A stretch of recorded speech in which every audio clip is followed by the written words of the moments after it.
नमस्कार दोस्तों, कुछ ही दिन पहले की खबर है। कर्नाटका में अरुण वार्नेकर नाम के एक आदमी प्रधानमंत्री मोदी की जीत के लिए स्पेशल पूजा कर रहे थे। गॉडेस काली को अपना खून चढ़ाना चाह रहे थे कि गलती से उन्होंने अपनी उंगली काट दी। ये पीएम मोदी के इतने बड़े दीवाने हैं कि इससे पहले इन्होंने अपने घर के अंदर मोदी के लिए एक मंदिर भी बना दिया था। लेकिन हेलो गाइस, अस्सलाम वालेकुम रहमतुल्लाहि व बरकातहू। गाइस, इस वीडियो के माध्यम से हम जानेंगे कि ब्रेन वॉश किसे कहते हैं और व्हाट्सएप यूनिवर्सिटी होता क्या है। आप लोग गाइस इस वीडियो को पूरा देखें और इस वीडियो को जितना हो सके इस वीडियो को शेयर करें। को अपना खून चढ़ाना चाह रहे थे कि गलती से उन्होंने अपनी उंगली काट दी। ये पीएम मोदी के इतने बड़े दीवाने हैं कि इससे पहले इन्होंने अपने घर के अंदर मोदी के लिए एक मंदिर भी बना दिया था। लेकिन अनफॉर्चुनेटली ये अकेले नहीं है। इन औरतों को देखिए। बीजेपी के टिकट पर तो कुत्ता भी खड़ा हो जाए हम जिता देंगे। ये सच है, अगर कुत्ता भी आएगा उसको भी जिताएंगे। ये तो फिर अंधविश्वास नहीं, भक्त हैं, अंधविश्वास नहीं है, हम भक्त हैं। अगर हमें 5,000 का सिलेंडर भी मिलेगा तो हम 5,000 का सिलेंडर लेंगे, 500 रुपए लीटर पेट्रोल ले लेंगे। बट मोदी सरकार अगेन 5,000 का सिलेंडर और 500 रुपए लीटर पेट्रोल खरीदने को तैयार है। ये मान चुकी हैं कि मोदी महंगाई को कंट्रोल नहीं कर सकते, लेकिन फिर भी वोट मोदी को ही देंगी। एक आदमी बीजेपी सपोर्टर को चैलेंज कर रहा है कि वो एक अचीवमेंट गिना दे मोदी की, वो नहीं गिना पा रहा। आप बीजेपी का कोई ऐसा काम बताइए अच्छा जो सब बीजेपी को वोट। और इस बीजेपी सपोर्टर के पास कोई जवाब नहीं है इसका। ये अपनी पैंट उतारने को भी तैयार हो जाता है मोदी के लिए, अपना प्यार जताने के लिए। 40-50 लोगों के बीच में चैलेंज दे रहा हूँ, उसका कच्चा भी फटा हुआ है, ये चेक करा दे। ये आपका पैंट उतरवाने के चक्कर में वोट दोगे बीजेपी को? अगर मेरा दे दोगे ना, चलो उतार लो, शर्त लगा लो, उतार दो मोदी जी के लिए। यूट्यूब रिपोर्टर प्रवीण गौतम ने ग्राउंड पर जाकर जब एक अंकल से बात करी इन्फ्लेशन को लेकर, तो उन्होंने कहा कि उन्होंने बनियान पहननी छोड़ दी। महंगाई मेरे हिसाब से कोई ज्यादा नहीं हुई। अब मैं 10 साल से बनियान नहीं पहन रहा, देखो आप। पेट्रोल के दाम को लेकर कहते हैं कि लोगों को मोटरसाइकिल की जगह साइकिलें यूज करनी शुरू कर देनी चाहिए। मतलब आम आदमी बाइक पे ना चले, साइकिल पे चल। तो किसी ने बनियान पहननी बंद कर दी, किसी का अंडरवेयर फट गया। लोग जानते हैं कि लोकतंत्र कितना खतरे में है, लेकिन फिर भी कुछ लोग यहाँ अपना वोट बदलने को राजी नहीं। वोट अभी भी मोदी को ही देंगे। इस मोदी सपोर्टर का देखो क्या कहना था। सरकार जैसा कहेगी वैसा मान लेंगे, अपने विवेक का इस्तेमाल नहीं करेंगे। तो पढ़ा लिखा होने का मतलब ये बिल्कुल भी नहीं कि हम अपना दिमाग का इस्तेमाल करना चाहिए। मतलब कुछ लोग तो अपने दिमाग का इस्तेमाल ही नहीं करना चाहते। आप लोगों को ये बातें सुनकर शायद हंसी आ रही हो, ये चीजें फनी लग रही हो, लेकिन मेरी राय में ये बहुत ही शॉकिंग चीज है कि कैसे देश में हजारों लाखों लोगों का इस तरीके से ब्रेन वॉश कर दिया गया है। कुछ साल पहले मैं ऐसे लोगों का मजाक बनाया करता था, इन्हें अंधभक्त बुलाकर, लेकिन काफी टाइम से मैंने ये अंधभक्त शब्द भी इस्तेमाल करना बंद कर दिया। ये हमारे ही देश के लोग हैं। अगर हमें देश को बचाना है, आगे लेकर जाना है, तो साथ में मिलकर काम करना होगा। जैसा महात्मा गांधी जी ने कहा था, समाज में किसी भी तरीके का डिवीजन नहीं हो सकता, ना हिंदू मुसलमान के बीच, ना ब्राह्मण दलित के बीच, और ना अंधभक्त और लिबरल के बीच। We the people of India, हमें यूनाइटेड रहना होगा। इन लोगों का मजाक उड़ाने से इनमें कुछ सुधार नहीं आएगा। हमें ये समझना होगा और इनको समझाना होगा कि कैसे ये मानसिक गुलाम बने। जानते हैं इस ब्रेन वॉशिंग के पीछे असलियत में कौन जिम्मेदार है? WhatsApp university. सही सुना आपने। शायद गोदी मीडिया के टीवी एंकर्स और गोदी यूट्यूबर्स को लगे कि मैं उनका क्रेडिट चुरा रहा हूं। ऐसा नहीं है, उनको भी कुछ क्रेडिट जरूर जाता है, लेकिन व्हाट्सएप यूनिवर्सिटी यहां सबसे बड़ी जिम्मेदार है। व्हाट्सएप पर जो खेल खेला जाता है ये सही में अलग लेवल का है।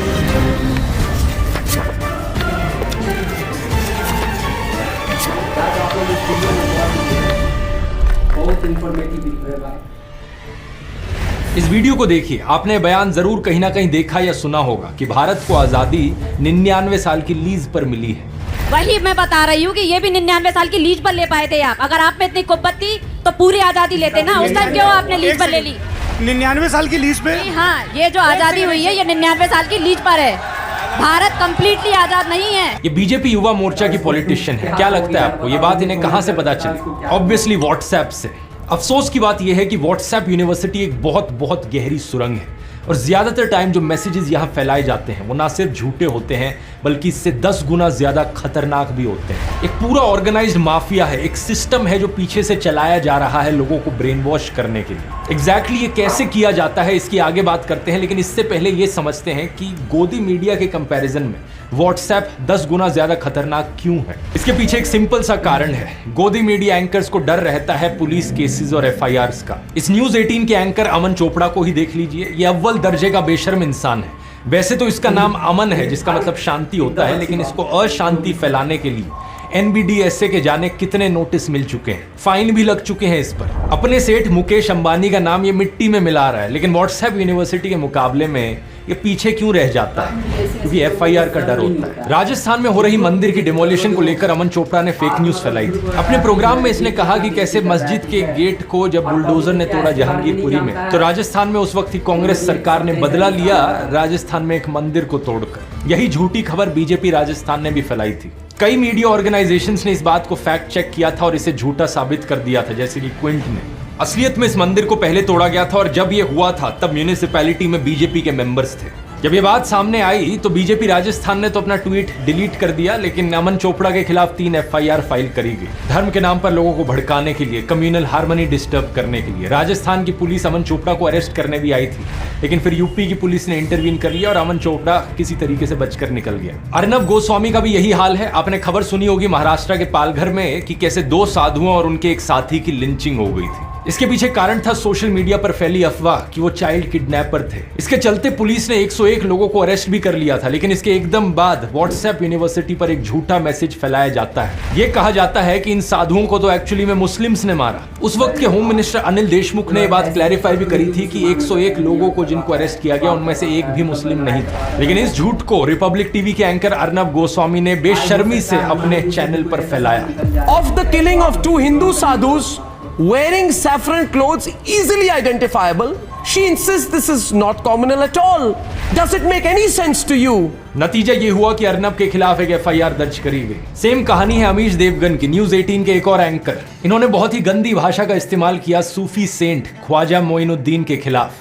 बाद में एक अपॉलॉजी भी ट्वीट करी थी ये कहते हुए कि एक्चुअली में अलाउद्दीन खिलजी की बात करना चाह रहे थे, लेकिन बाय मिस्टेक इनके मुंह से ख्वाजा मोइनुद्दीन निकल गया। लेकिन इस चीज को लेकर इनके खिलाफ एक एफआईआर दर्ज करी गई और सुप्रीम कोर्ट ने यह भी कहा कि इन्हें ट्रायल फेस करना होगा। एक और एग्जांपल देखो, सुधीर चौधरी जब ये जी न्यूज पर काम करते थे, एक बड़ा ही नॉनसेंस फ्लो चार्ट व्हाट्सएप पर वायरल हो रहा था, जिसमें एक झूठी थ्योरी दिखाई जा रही थी कि कैसे अलग अलग तरीके के जिहाद होते हैं। हार्ड जिहाद, सॉफ्ट जिहाद, कट्टर जिहाद, वैचारिक जिहाद है, इकोनॉमिक जिहाद, आर्थिक जिहाद, हिस्ट्री जिहाद, मीडिया जिहाद। सुधीर ने बड़ी बेशर्मी से इस व्हाट्सएप यूनिवर्सिटी के झूठ को अपने टीवी प्रोग्राम पर दिखाने की कोशिश करी, लेकिन नतीजा इनके खिलाफ एक एफआईआर दर्ज हो जाती है इसको लेकर। तो गोदी मीडिया के एंकर्स अपनी तरफ से कोशिश पूरी करते हैं झूठी खबरें फैलाने की, समाज में नफरत का जहर घोलने की, रुपए के गिरने के फायदे बताते हैं, महंगाई पर सरकार को डिफेंड करते हैं। रुपए के गिरने के अगर नुकसान है तो कुछ फायदे भी हैं। युवाओं को बेरोजगारी के लिए जिम्मेदार ठहराते हैं, आम जनता को मुफ्तखोर बताते हैं, किसानों को खालिस्तानी बताते हैं। लेकिन इन सब के बाद भी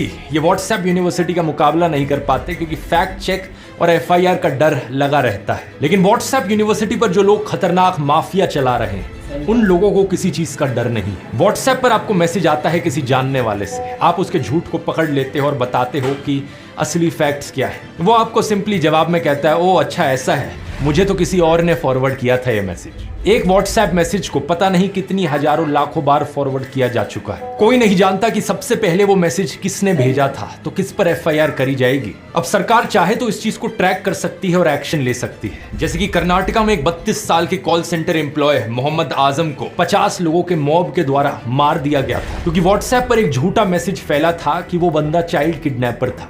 बिल्कुल वही चीज जो पालघर के केस में हुई थी। लेकिन यहाँ क्योंकि सरकार और पुलिस ने एक्शन लिया, तो 25 लोग जो उस भीड़ का हिस्सा थे उन्हें अरेस्ट किया जाता है और पता लगाया जाता है कि एक्चुअली में ये मैसेज कहां से निकल कर आया था। जिस व्हाट्सएप ग्रुप में ये मैसेज फैलाया गया, उस ग्रुप के एडमिन को भी अरेस्ट किया गया। तो सरकार चाहे तो इस झूठों की फैक्ट्री को तुरंत बंद कर सकती है, लेकिन प्रॉब्लम पता है क्या है? चिंगारी कोई भड़के तो सावन उसे बुझाए, सावन जो आग लगाए तो उसे कौन बुझाए। जब इस व्हाट्सएप माफिया को चलाने वाला खुद बीजेपी आईटी सेल है, तो बीजेपी की सरकार उसे क्यों रोकेगी? सिंगापुर के एक न्यूज चैनल ने हाल ही में एक डॉक्यूमेंट्री निकाली थी, जिसमें उन्होंने बीजेपी आईटी सेल के एक एम्प्लॉय का इंटरव्यू किया था। सुनिए उसका क्या कहना था। मेरा नाम अनिल कुमार, मैं बीजेपी आईटी सेल में काम करता हूँ। एक टीम होती है कमेंट सेक्शन में जो कमेंट करती है, और हमारा मेन काम होता है उस टीम का शायद डिफेम का। वो चीज़ें अपलोड करते हैं, उन्हीं के कमेंट सेक्शन में हम जाके उनको डिफेम करते हैं। ये माफिया सीधा ऊपर से ऑपरेट किया जा रहा है। हाल ही में एक झूठी प्रोपेगेंडा फिल्म आई थी केरला स्टोरी नाम से। इस फिल्म में कहा गया था 32,000 हिंदू और क्रिश्चियन लड़कियों ने केरला से जाकर आईसिस को ज्वाइन किया। मैंने इस पर एक पूरा अलग से वीडियो बनाया था इसके प्रोपेगेंडा को डिबंक करते हुए। झूठ पकड़े जाने के बाद फिल्म बनाने वाले लोगों ने खुद कहा कि इनके पास कोई सोर्सेज नहीं थे अपने क्लेम को बैकअप करने के लिए। 32,000 एक झूठा नंबर था और असली फिगर यहाँ पर सिर्फ 3 था। सुप्रीम कोर्ट ने भी फिल्म के प्रोड्यूसर को कहा कि फिल्म के पहले एक डिस्क्लेमर चलाया जाए कि ये सिर्फ एक फिक्शनलाइज्ड अकाउंट है। यानी ये कहानी असली नहीं है। लेकिन प्रधानमंत्री मोदी ने खुद इस झूठे नफरतखोर प्रोपेगेंडा को प्रमोट किया अपनी इलेक्शन स्पीच में। आतंकी साजिश पर बनी फिल्म ये केरला स्टोरी की इन दिनों काफी चर्चा है। मैं बार बार पीएम मोदी को कहता हूं, थोड़ी मर्यादा रखिए, क्योंकि आपकी हरकतें देखकर हमें सेकंड हैंड एम्बैरेसमेंट फील होती है। लेकिन अब इस फिल्म को दूरदर्शन पे भी स्क्रीन किया गया। होम मिनिस्टर अमित शाह भी अपने एक भाषण में खुद की तारीफ कर रहे थे कि कैसे उनके बीजेपी आईटी सेल के पास काबिलियत है किसी भी झूठ को पूरे देश में फैलाने की। जनता के अंदर पहुंचाने का, चाहे खट्टा हो, चाहे मीठा हो, चाहे सच्चा हो, चाहे झूठा हो, ये काम कर सकते हैं। मगर वो इसलिए हो पाया कि हम 32 लाख व्हाट्सएप का एक ग्रुप बनाकर खड़े थे, तब जाकर इस फैलने का काम हुआ। तो जब प्रधानमंत्री मोदी और होम मिनिस्टर अमित शाह खुद ही ऐसी हरकतें करेंगे तो ये क्यों रोकेंगे व्हाट्सएप यूनिवर्सिटी को? इस माफिया को किसी ने रोका नहीं, इसलिए अब ये एक हैवान बन चुका है। बिना किसी देरी के आइए अब इसे गहराई से समझते हैं। व्हाट्सएप माफिया के मेनली 4 डिपार्टमेंट्स हैं और ये चारों डिपार्टमेंट्स हिंदुओं को अपना निशाना बनाते हैं। आप पूछोगे ऐसा क्यों? इसके पीछे एक बड़ा सीधा कारण है। किसी भी तानाशाह को अगर देश को डिक्टेटरशिप बनाना है तो उसे देश की मेजॉरिटी कम्युनिटी पर अपना कंट्रोल जमाना होगा। जो भी देश में मेजॉरिटी कम्युनिटी के लोग हैं उन्हें ब्रेन वॉश करना होगा। जर्मन डिक्टेटर हिटलर का एग्जांपल लो तो उसने एथनिक जर्मन आर्यंस को अपना निशाना बनाया था। उस वक्त वहां की मेजॉरिटी कम्युनिटी, इन्हें ब्रेन वॉश करने के लिए एक झूठा डर का माहौल बनाया ज्यूज को लेकर। ये कहा कि देखो ज्यूज से देश को कितना बड़ा खतरा है और भड़काया इन्हें। पाकिस्तानी डिक्टेटर का एग्जांपल लेकर देख लो, जिया उल हक। पाकिस्तान में मेजॉरिटी कम्युनिटी सुन्नी मुस्लिम्स की है तो उन्हें निशाना बनाया गया और नफरत फैलाई गई हिंदूज, क्रिश्चियंस, शिया मुस्लिम्स और अहमदिया मुस्लिम्स के खिलाफ। मेजॉरिटी कम्युनिटी को धर्म के नाम पर भड़काकर उनका ब्रेन वॉश करना है। बीजेपी के जो आइडियोलॉजिकल रोल मॉडल्स हैं वो सावरकर और गोलवलकर जैसे लोग रहे हैं। मैंने एक पिछले वीडियो में आपको बताया था कि कैसे ये दोनों ही हिटलर के सेल्फ डिक्लेयर्ड फैन बॉयज थे। इनकी राय में हिंदू, सिख्स, बुद्धिस्ट और जैन्स तो सब हिंदूज थे और मुस्लिम्स और क्रिश्चियंस एक्सक्लूडेड थे। सावरकर और गोलवलकर जैसे लोगों का यहाँ एक और भी एजेंडा था। उन्हें मनुस्मृति बुक बड़ी पसंद आती थी जो बहुत ही कास्टिस्ट चीजों से भरी हुई है। देश के संविधान को बनाने वाले डॉक्टर BR अम्बेडकर ने इस किताब को जलाया था।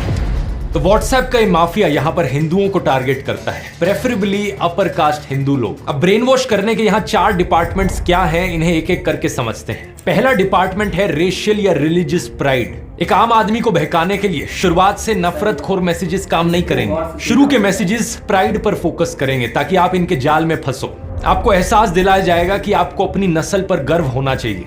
ये देखो हम हिंदू कितने महान लोग थे, हम सब कुछ जानते थे। हमारा इतिहास दुनिया का सबसे महान इतिहास है और हमारा कल्चर दुनिया का सबसे बेस्ट कल्चर है। डिपार्टमेंट नंबर 2, विक्टिमाइजेशन और सेल्फ पिटी। एक बार आपको गर्व और अहंकार के इमोशन से नहला दिया गया तो उसके बाद आपको विक्टिम बनाया जाता है। ऐसे मैसेजेस आपके पास आते हैं जो बताते हैं कि कैसे सदियों से हम हिंदुओं पर अत्याचार हो रहा है। ये देखो हम कितने बड़े विक्टिम हैं। हजारों सालों से इन लोगों ने हमें कभी उठने नहीं दिया ऊपर। एक बार आप इसमें विश्वास करने लग गए तो अगला हमला आप पर होता है डिपार्टमेंट नंबर 3 का, यू आर इन डेंजर। आप पर ना सिर्फ सदियों से अत्याचार हो रहे हैं बल्कि आप आज अभी भी खतरे में हो। हर हफ्ते हर दिन आप पर झूठे मैसेजेस की बौछार करी जाती है। ये देखो ये आपके घरों के अंदर आपको मार देंगे, ये देखो वहां पर क्या हुआ, ये देखो वहां पर कैसे साधुओं को मार दिया, आपके साथ भी हो सकता है किसी दिन। और कौन है ये लोग जो आपके पीछे पड़े हैं? ये मुस्लिम्स हैं, क्रिश्चियंस हैं, खालिस्तानी हैं और जो आदमी एंटी बीजेपी है वो सब इनके साथ मिले हुए हैं। कांग्रेस, आम आदमी पार्टी, सारी ऑपोजिशन पार्टीज, वामपंथी, टुकड़े टुकड़े gang, George Soros, Pakistan, China, USA, Russia, सारी इंटरनेशनल एजेंसी सब आपके खिलाफ है। आप खतरे में हो और जब ये डर आपके अंदर भर दिया जाएगा, इस डर को बचाने के लिए आएगा डिपार्टमेंट नंबर 4, मोदी की कल्ट ऑफ पर्सनैलिटी। कौन आपको बचाएगा? मोदी जी आपको आकर बचाएंगे। मोदी जी हमारे लॉर्ड एंड सेवियर हैं। व्हाट्सएप मैसेजेस पर आपको एहसास दिलाया जाएगा कि मोदी कोई इंसान नहीं, वो तो कृष्ण के अवतार है, राम के अवतार है। किसी भी इलेक्शन से एकदम पहले स्पेशली ये 3rd और 4th डिपार्टमेंट सबसे ज्यादा एक्टिवेट होते हैं। आपके पास व्हाट्सएप मैसेजेस आएंगे, अगर हिंदुओं को बचाना है तो सिर्फ बीजेपी को ही वोट दो। जस्टिफिकेशन क्रिएट करने के लिए अनगिनत झूठी कहानियां रची जाएंगी। तो शॉर्ट में एक बारी फिर से आप क्रोनोलॉजी समझिए। डिपार्टमेंट 1, आप हिंदू महान हो। डिपार्टमेंट 2, आप पर सदियों से जुल्म होता आया है। डिपार्टमेंट 3, आप खतरे में हो। और डिपार्टमेंट 4 मोदी और बीजेपी आपको आकर बचा लेंगे। यहाँ जिस इमोशन के रोलर कोस्टर पर आपको भेजा जा रहा है, ध्यान दो कितना खतरनाक है वो। पहले प्राइड का इमोशन, एरोगेंस, अहंकार, फिर सेल्फ पिटी, फिर नफरत और फियर, डर। कोई हैरानी की बात नहीं कि ये सब सुनने के बाद एक आम इंसान मानसिक गुलाम बन जाता है। और यही चीज दोस्तों हिटलर के समय में भी होती थी। हालांकि उस वक्त कोई व्हाट्सएप नहीं था, लेकिन अखबार, रेडियो और फिल्मों के माध्यम से यही 4 डिपार्टमेंट्स का इस्तेमाल किया जाता था लोगों को ब्रेन वॉश करने के लिए। पहला, इन सभी जर्मन आर्यंस को कहा जाता था कि आपकी नस्ल कितनी महान है, आप कितने महान लोग हो, आप सबसे उच्च जाति की प्योरेस्ट रेस हो। दूसरा, लेकिन आज आप देखो कितने बड़े विक्टिम हो, हमारी इकोनॉमी का सत्यानाश हो गया है, हमारा देश कितनी मुसीबतों से गुजर रहा है और इस सब के लिए जिम्मेदार हैं वो यहूदी लोग। तीसरा, आप खतरे में हो, देखो वो ज्यूज आकर हमारे देश को खत्म कर देंगे, वो आपके घरों में घुसकर आपको मार देंगे। और चौथा, डरने की कोई बात नहीं, हमारे सुप्रीम लीडर आकर हमें बचा लेंगे। ये हिटलर हमारे भगवान के अवतार हैं जो सारी परेशानियों से मुक्ति दिलाएंगे। एक से बढ़कर एक स्ट्रैटेजी जो उस समय इस्तेमाल करी जाती थी दोस्तों, आप देखोगे कि कैसे आज व्हाट्सएप के जरिए आपको ब्रेन वॉश करने के लिए इस्तेमाल करी जा रही है। और डिटेल में जानना है, चैट जीपीटी से पूछकर